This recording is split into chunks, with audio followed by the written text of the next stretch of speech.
Hello friends, அனைவருக்கும் வணக்கம். இன்றைக்கி ரொம்பவே ஈஸியான முறையில் தயிர் சாதம் தான் நம்ம டேஸ்ட்டாக செய்ய போகிறோம்.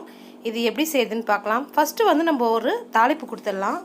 1 டீஸ்பூன் எண்ணெய் சேர்த்தாச்சு, 1/4 டீஸ்பூன் கடுகு சேர்த்தாச்சு, ஒரு 1/4 டீஸ்பூன் அளவுக்கு சீரகம், அதுக்கப்புறமா ஒரு கொத்து கருவேப்பிலை, ஒரே ஒரு காஞ்ச மிளகாவும் சேர்த்துக்கலாம். அடுத்ததாக ஒரு பிஞ்சளவு பெருங்காயத்தூள் சேர்த்துக்கலாம். இப்போ ஸ்டவ்வை ஆஃப் பண்ணிட்டேன். அந்த சூட்லேயே பெருங்காயம் கரெக்டாக செட் ஆகிடும். அடுத்ததாக பார்த்திங்கன்னா, நல்லா வேக வச்ச சாதம் நல்லா குழைய வேக வச்சுக்கணும்.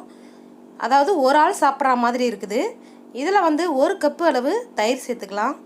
அதே கப்பில் அரை கப்பு பாலும் சேர்த்துக்கலாம். இதுக்கு தேவையான அளவு உப்பு சேர்த்துட்டு நல்லா குழைய நல்லா கரண்டியில் மசிச்சு விட்டுக்கலாம்.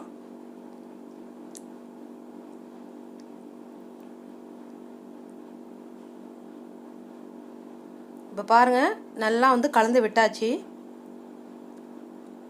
அடுத்ததாக பார்த்திங்கன்னா, ஒரே ஒரு பச்சை மிளகாவில் பாதியாக கட் பண்ணி வச்சுருக்கேன், அதை சேர்த்துட்டோம்.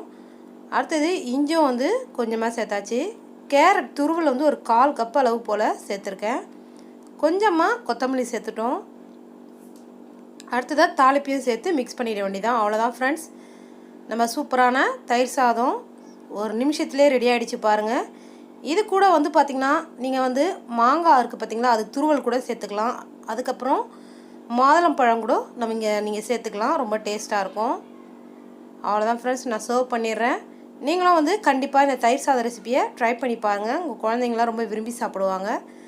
இது கூட நான் மாங்காய் ஊறுகாய் வச்சுருக்கேன் சைட் டிஷ்ஷாக. இந்த வீடியோ பிடிச்சிருக்கோன்னு நினைக்கிறேன். இந்த வீடியோ பிடிச்சிருந்தா அம்மா சமையலுக்கு சப்ஸ்கிரைப் பண்ணுங்கள், லைக் பண்ணுங்கள், ஷேர் பண்ணுங்கள், கமெண்ட் பண்ணுங்கள். தேங்க்யூ.